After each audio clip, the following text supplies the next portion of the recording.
Muy buenas noches desde El Salvador, para todo El Salvador, para todo el mundo. Gracias, gracias. Es un esfuerzo que estamos haciendo en El Salvador. Como pueden ver, estamos comenzando, pero es para informarle al mundo de lo que está pasando en El Salvador y también porque lo más bello hablar con lo que le han dominado el 15 departamento, que es en Estados Unidos. Un saludo a todos. Esta noche tenemos un invitado especial desde Estados Unidos, el señor Freddy Castro. Muy buenas noches, señor Freddy Castro. Buenas noches. Buenas noches. Rosa. Buenas noches, Marta. Buenas noches, compañeros. Vamos a comenzar preguntándole ¿de dónde es usted? ¿Cuándo emigró para Estados Unidos? ¿Por qué emigró para Estados Unidos? ¿Y cómo ve a El Salvador desde el punto de Estados Unidos? Lo escuchamos. Muchas gracias por aceptar la invitación. Cómo no, gracias a ustedes y un saludo fraterno al pueblo salvadoreño. Es para mí un honor, un gusto poder estar delante de ustedes como hablándole a la nación con mucho gusto. Yo vivo en los Estados Unidos, en Virginia. Hubieron razones que me motivaron a venir y era la misma situación económica que estábamos viviendo. Esto fue en el 2004. Tomé la decisión de viajar. Bueno, antes tuve otras intenciones y no logré consumarlo, pero posteriormente, ya en el 2004, hice efectivo el viaje. Así es que desde entonces me encuentro en este país y estamos alejados realmente de la situación. No podemos, somos prácticamente inútiles, por así decirlo, porque por más que quisiéramos hacer algo, la distancia es difícil, no podemos interactuar con la sociedad a pesar de que los deseos nuestros siempre son de lucha inclaudicable. Sabemos de que hoy día el país está atravesando por una situación muy difícil y no porque hay simplemente un nuevo gobierno, sino porque ha habido un cambio mundial a raíz de la pandemia también. Esto genera una situación aún mucho mayor cuando sabemos de que hay un daño que no es únicamente local, sino global. Así es que me motivaron viajar la necesidad económica y desde el 2004 yo me encuentro en Virginia. Entiendo que sos excombatiente del FMLN. Quiero que lo expliques en pocas palabras. ¿Qué te motivó? Entrar a la lucha armada, a la lucha popular. Muchas gracias. Que muchos. Sí, muchas gracias por recordarme. Espero que hayas conocido a mis hermanos. Ellos estuvieron entrelazando mucho tiempo, el comandante Martín y el famoso que le dio en el ruso, que siempre era extranjero, que era salvadoreño, Tesesori. Entonces, te escucho y después le doy la palabra a la compañera Rosa para que te pueda interpretar y después a la compañera Marta González, una jovencita que está en pleno lucha aprendiendo cómo es esto de la política y después vamos a hablar sobre lo que dijiste de las primeras palabras de esta gran crisis económica. Correcto. Fíjense de que soy de Chalatenango, nací en el Portillo del Norte, Cantón San José, Cancasque. En esta lucha, yo, como he respondido en algún momento, yo no me incorporé, sino que yo nací dentro de este sistema. Desgraciadamente, no tuve opción, no pude escoger. Entonces, Mi padre en el 76, en el 77 tuvieron que huir de la persecución militar. Así es que en ese sentido, yo, este servidor, se crió en el monte, huyendo.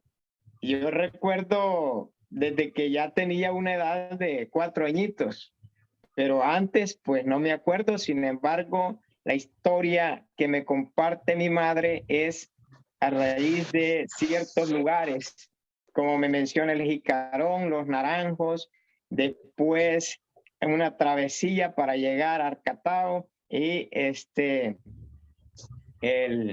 Chupamiel, los Filos, todo eso, la Cañada. Eso como una breve forma de describir un recorrido así rápido.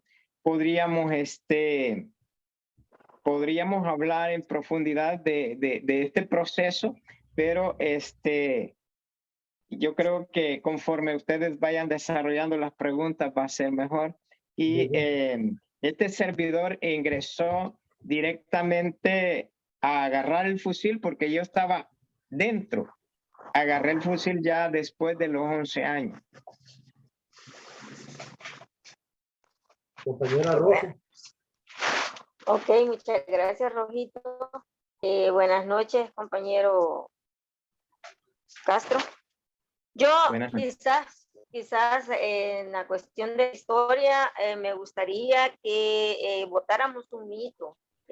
Muchas personas y muchas personas que no vivieron la guerra y que ahorita por conveniencia la manejan, la distorsionan. No sé yo si en algunos casos sería así, pero usted nos está diciendo que usted nació dentro de los campamentos de combate.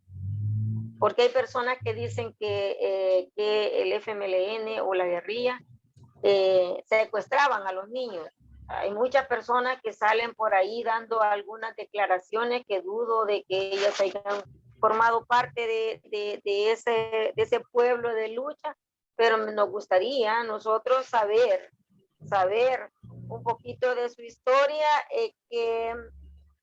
en cuanto a la participación que nos acaba de decir usted, que no entró, sino que nació allí y que ya a los 11 años usted ya era un combatiente militar. ¿Que nos podría desarrollar un poquito la historia usted en ese sentido? ¿Cómo los niños de esas edades podían participar en esas actividades? Claro. Y quizá nos gustaría que nos participara un poquito sobre eso para que el pueblo aprenda un poquito de historia, porque la historia muchas veces la distorsiona. Claro, con mucho gusto yo le comparto. Sí, fíjese de que yo nací incluso antes del 80. Yo no nací ya en el conflicto, yo nací en la persecución. Y eso, bueno, de hecho, vale decirle de que mi padre era un campesino que trabajaba a las orillas del Lempa. Las orillas del Lempa eran privadas, los terratenientes tenían acaparadas las tierras. Entonces, era como ellos iban a hacer trabajo en tierra ajena. Entonces, en ese tiempo, la guardia se encargaba de ir para sacarlos. En el 77 hubo una gran hazaña, sin que un poco antes de que se organizara plenamente el conflicto, mi padre tuvo un primer enfrentamiento en las orillas del Lempa, él con una escopeta 12, que en el interior le había puesto valeros de metal, porque son diferentes. Entonces, y ahí fue donde inició la persecución masiva, porque en ese tiempo no habían personas o no habían grupos que enfrentaran a los cuerpos de seguridad militarmente. ¿Vea? Sí habían choques, pero distintos, pero en este caso fue un choque militar. Una persona enfrentando a una patrulla de guardia, lo cual dio como paso a recuperar el primer G3 en ese año del 87. El primer G3, el primer arma que llegó a las manos de ese pueblo salvadoreño que estaba organizando su lucha. Pues esto vale que les diga como parte de la simiente, ¿no? Y también la lucha de nosotros no fue de que alguien viniera a arrancarnos la oportunidad y decir, venite, vamos a luchar. Nosotros nacimos en una situación donde no teníamos opciones. Teníamos que hacer algo. O sea, no había ninguna opción. Hay gente que dice, ¿y por qué no se fueron para X lugar? No había opción, y es por ello que así fuimos nosotros creciendo. En el caso mío, por ejemplo, a la edad de los 7 años, iba ya para cumplir los 8 años, en el 84. Justo mañana estaría cumpliendo mi padre desde el 84. El día de mañana murió mi papá.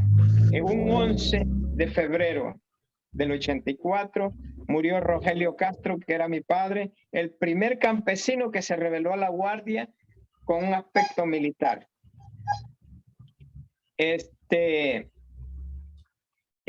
Yo les digo que fue difícil porque en ese tiempo yo era un niño que andaba desnudito, no teníamos condiciones. Es más, si les comparto una pequeña anécdota para que los jóvenes también sepan que en la situación tan difícil que estuvimos, una de estas veces mi padre nos llevaba para un tatú clandestino. Había que pasar una montaña de canal para llegar a ese tatú. Y fíjense de que yo caminaba adelante y una persona o un niño pues muy ingenuo caminó sobre las espinas, pero no duré nada. Tras que yo me entré, caí de rodillas y caí con mis manos encima de eso. Ustedes se imaginan qué tremendo es caer en un colchón de espinas discanal. Sí, se me metieron en mis manos, en mis pies, en mis rodillas, y recuerdo que hubo un altercado, una pequeña discusión con mi madre, de mi padre con mi madre, y le dice, mire, le dice, ¿cómo es posible que usted no ha podido hacerle al niño un par de sandalias? ¿Verdad? Pero la situación en ese tiempo era muy difícil para los niños como para los adultos. Y inclusive yo creo que era difícil encontrar hule de llanta de vehículos para poder hacer sandalias. Pero como quiera, mi padre encontró algo y me hizo mi primer par de sandalias en el 84, justo antes de morir. Creo que esto fue a finales del 83, porque mi padre muere a principios, ¿verdad? En el 11 de febrero del 84. Y así pues, yo no tenía quien me iba a cargar en la espalda. Era un niño que necesitaba a mi padre para que me cargara en la espalda en esos grandes caminatas que pegábamos recorriendo grandes áreas en mi departamento, Chalatenango. Entonces, era muy difícil para mi madre poderme cargar. Rodábamos juntos los dos por muchos barrancos, por muchas laderas. Y pudimos nosotros finalmente encontrar la idea de establecernos en X lugar, que este lugar fue el Chupamiel. Es un caserillo del Chupamiel, en las alturas, cerca de la Cañada, en Chalatenango. Esto pertenecía a Arcatao, creo que después ya lo hicieron hondureño. No estoy seguro, pero pareciera de que ya es una parte de eso, ya pertenece a Honduras. Entonces, allá nosotros tuvimos un buen tiempo y recuerdo que mi padre compró allá, hizo un rancho en un lugar, en un cerrito, donde él iba a trabajar la tierra, y en las noches nos quedábamos a dormir en ese rancho. A ese rancho le había hecho como un segundo nivel, pero era como un estilo tabanco. Algunos me van a entender esta palabra. Así es.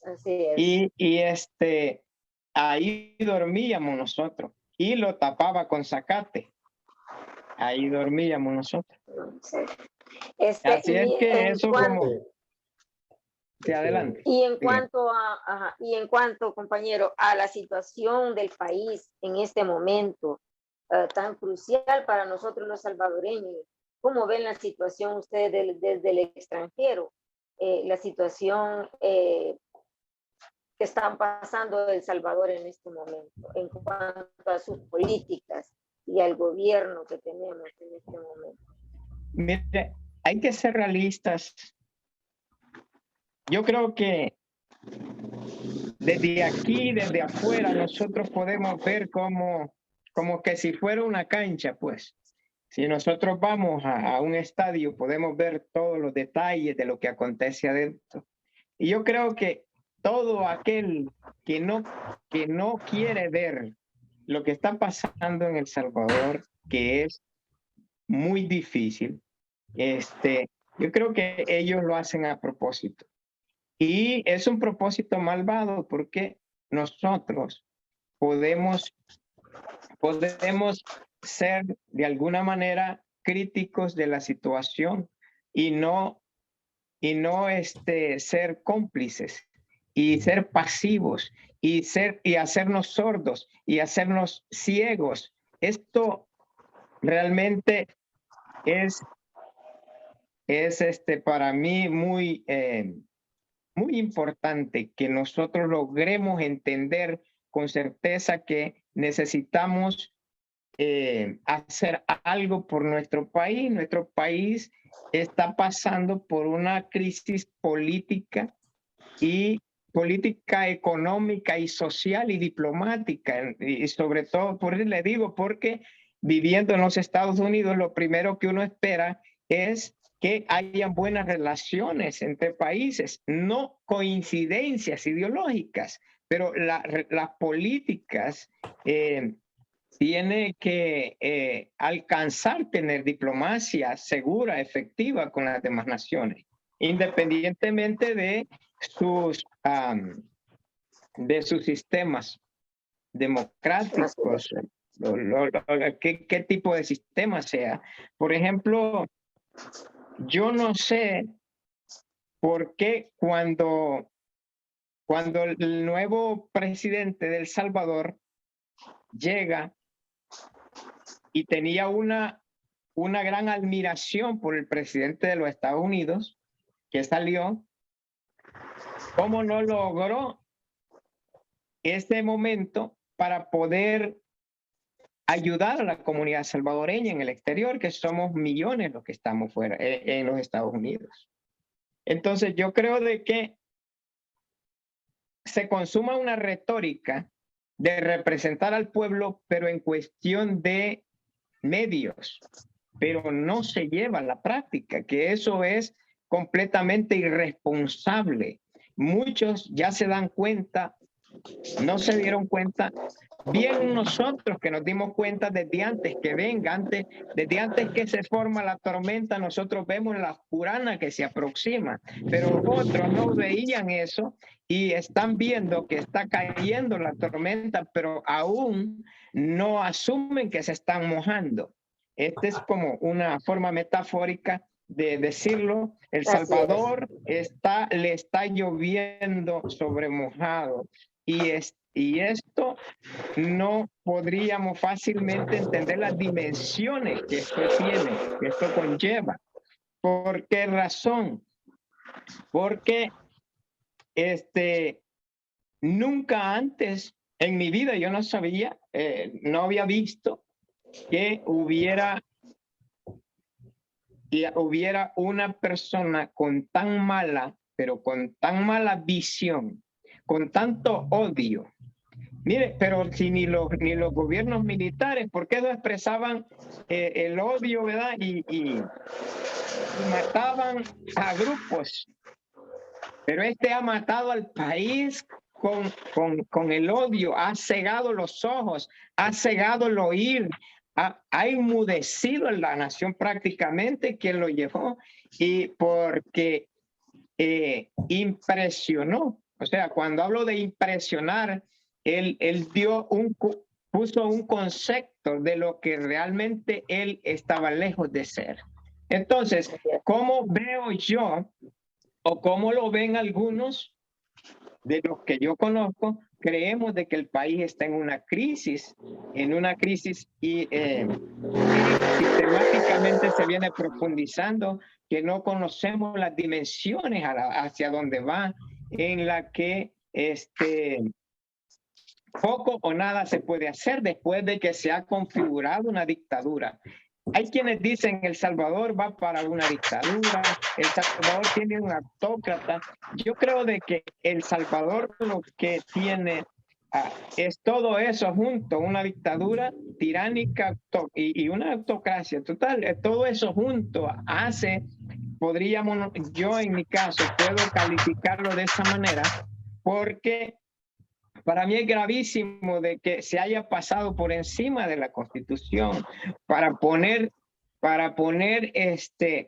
a un pueblo a sus pies. Así de fácil lo veo yo. Y entonces lo que ocurre aquí es que después de darnos cuenta que hay una situación complicadísima en la que nosotros, los que fueron cómplices de que esto ocurra, yo creo que lo menos que tienen que hacer es rectificarse. Si realmente yo me salí de mi camino y me estoy perdiendo, yo tengo que volver al camino. Yo creo que la sociedad salvadoreña necesita necesariamente entrar en un proceso de reflexión y entender que todo lo que está empezándose a ver, porque hay quienes lo empiezan a ver, nosotros lo vimos desde hace mucho tiempo. Entonces, necesariamente necesita ser corregido, pero ¿cómo? Ahora tenemos una situación compleja para poder corregir las cosas en el país. Después que se toma todos los poderes del Estado en manos de un tirano autócrata, entonces no hay mucho que se pueda hacer. ¿Por qué? Por ejemplo, viene una institución y se va y se queja a la fiscalía. El fiscal está al servicio de la tiranía. Entonces, ¿qué va a poder hacer un fiscal? Nada. No tenemos el cambio de jueces que se hizo en el país. Entonces, esto nos da una visión desde fuera de que las cosas están muy malas en el país. Y eso lo digo a título personal, pues también creo que hay muchas personas que lo están entendiendo de esa manera. Ok. Primero, compañero, gracias. Antes de darle la palabra a Marquita, yo personalmente quiero felicitarte. Me encanta escucharte, de verdad. Porque es raro escuchar hermanos en Estados Unidos que se esfuerzan muy diferente. Aquí en El Salvador estamos atravesando una crisis que ellos, hasta el nombre que le dieron al partido, Nuevas Ideas. Y yo soy de los que digo que dañan hasta la gramática llamándole Nuevas Ideas. Entonces, aquí en El Salvador estamos viviendo una dictadura. una tiranía. Y también tenemos que entender, compañero Castro, que también detrás de esto nosotros no somos países independientes. Nosotros somos apéndices de Estados Unidos. Estados Unidos juega doble papel en el caso del Salvador. Y así en Honduras, Guatemala, depende. También allí nosotros tenemos que educarlo. Porque, por ejemplo, yo te voy a cortar. Vos estabas un niño cuando un sacerdote norteamericano desde la frontera de Honduras y El Salvador denunciaba a El Salvador y la masacre que estaba haciendo el ejército de El Salvador junto con el ejército de Honduras. Y eran enemigos supuestamente, porque hasta esa guerra fue inventada. La guerra no fue casualidad. La guerra no fue que un par de gente agarró un fusil. No, era una sobrevivencia de la vida. La represión militar y todo dirigido por la Agencia Central de Inteligencia de Estados Unidos y el gobierno norteamericano, ligado con los militares y la NET. Pero ese es otro tema. Ya me están diciendo que solo tenemos 10 minutos en el programa. Yo le quiero dar la palabra a Martita para que te haga unas preguntas de una jovencita que está aprendiendo mucho y más que tú le puedes dar una, no sé, decirle a estos jóvenes que por favor incorporemos esta lucha. Estos son procesos y la lucha no se termina. Martita, por favor. Buenas noches, mucho gusto. Es bien importante tener personas que todavía sobrevivieron a ese conflicto donde dejaron muchas víctimas al país. Usted mencionaba algo muy importante, que emigró a base de falta de economía, que muchos también han abandonado el país. En el caso donde yo soy de Morazán, y ahí en el caserío, pues la mayoría de jóvenes se han ido. Entonces vemos, si lo traspasamos a las políticas, vemos que no hay mucha esperanza porque la juventud lo que hace es irse, pero se va sin ninguna objetividad de lucha. Y solo se va y llega allá y se olvida de hacer patria en El Salvador. Esta es una parte que quiero que nos dé un mensaje a los jóvenes salvadoreños y también a los jóvenes que están en Estados Unidos, como parte de que no se olviden que desde fuera también se puede hacer la lucha. Sabemos que durante el conflicto armado también hubieron muchos desafíos, pero me gustaría escuchar su opinión. Ya mencioné un poco, pero según usted, ¿cuáles son los desafíos más grandes que enfrentamos ahorita con este gobierno? Porque usted viviendo en el imperio, en aquel tiempo se luchó contra el imperio, pero todavía seguimos luchando contra el imperio. Y hoy vemos que hay bastantes soldados en la calle, entonces hay un temor bastante grande, más que todos los jóvenes. Va a llegar un momento que no se le puede ver a la Fuerza Armada, porque uno teme, o ellos ya hacen una mueca y uno dice, no hay que voltearlos a ver. Entonces estamos viendo que estamos retrocediendo bastante. Así que me gustaría escuchar su opinión. No sé si me entendió lo que le quería preguntar. Sí, ¿cómo vemos las cosas desde el exterior y como un mensaje para los jóvenes? Y la situación de crisis que hubo y la situación que estamos viviendo en la actualidad. Algo así lo entendí. Mire, es correcto, más o menos, ¿no? Yo puedo decirle lo siguiente. Lo que pasa que nosotros lo que necesitamos en la vida es construir carácter. Pero ¿qué carácter queremos nosotros tener? No escogemos. Eso lo da conforme la vida que tiene. ¿Cuál es la vida que tuvo El Salvador? Pero como esto, lamentablemente, esto es generacional y una generación se renueva después de cierto tiempo. Entonces, ¿qué es lo que ha pasado en El Salvador? El fenómeno que ha pasado en El Salvador es que ha habido una renovación de hace 30 años para acá. Entonces, y como resultado tenemos una sociedad aún con un carácter distinto al que había antes. Entonces, ¿cuál es la situación? Y me dijo de que cuáles eran los principales desafíos que teníamos para conseguir cambios en el país. Mire, los principales desafíos es un Estado bien empoderado ahora mismo, en el que una sociedad bien organizada como la que teníamos antes puede hacerle frente a este tipo con un carácter como el que antes había. Es únicamente como que se le puede hacer frente a este tipo de dictadura la cual está El Salvador experimentando en estos nuevos tiempos.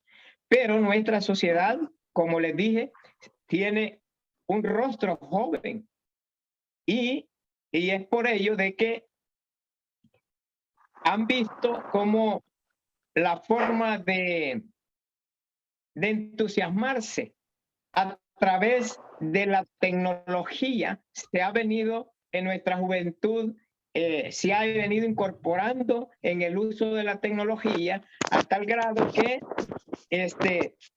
nuestros hijos, nuestros jóvenes quieren pasar pegados, no están viendo historia, no están viendo noticias, no les interesa mucho las cosas, inclusive lo que están viviendo ahora mismo, les parece como que si no importa.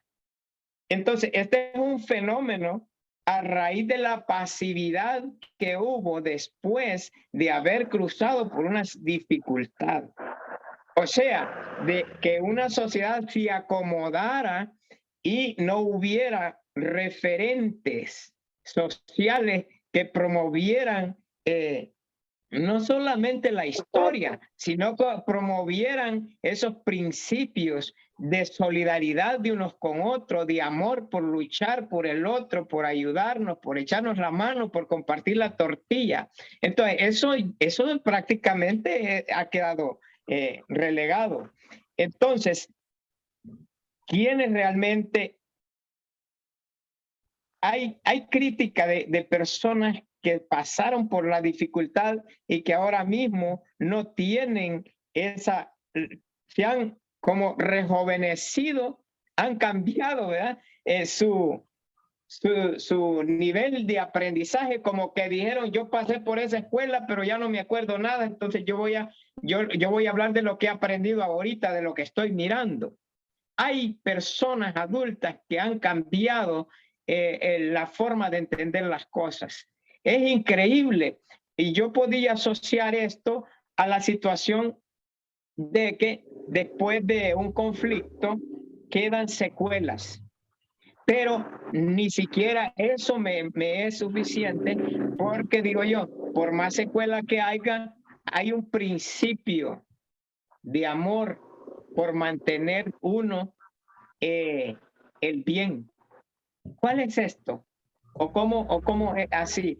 Es como yo por lo menos puedo entender que personas que se describían como grandes hombres de lucha, que venían del campesinado, que venían de la universidad, jóvenes que ahora son muy adultos y que ahora son personas fluctuantes, personas que no tienen un valor firme, sino que son es como que son algo que el viento lo lleva para donde quiere. Eso tiene varias formas de entenderse, porque o puede que tienen miedo, puede que tienen interés de posiciones, o puede que tienen intereses económicos. Por eso, por el lado de la gente mayor, que padeció tanto y pareciera de que no maduraron. Freddy, te puedo interrumpir con gran respeto. Solo me queda un minuto para despedirme del programa.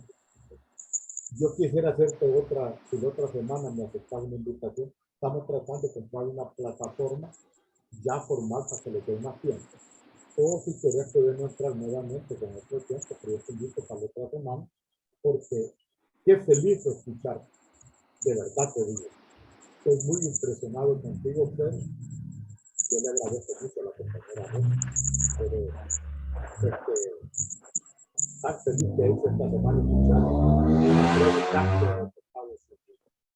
y yo viajé jovencito a Estados Unidos. Allá yo me hice socialista, marxista, comunista, viviendo en Estados Unidos. Y mantengo firme mi ideología. Con respeto le digo. Soy antiimperialista, antiderecha y 100% anti-Bukele, porque esta dictadura lo está matando. Lo está matando de todas maneras, con cosas comunes, hasta el queso ya no va a poder comer esta cara. Una guerra. Y sin embargo, se ha aprovechado de los medios, se ha aprovechado de las cadenas nacionales, se ha aprovechado de la ignorancia que existe muchas veces en nuestro pueblo por falta de educación política. Así es que, Freddy, te quiero dar un gran abrazo, haberme aceptado otra invitación, a la compañera Rosa, a Marta. Yo me despido siempre y siempre. Que les bendiga el espíritu de Monseñor Romero y del Che Guevara. Y también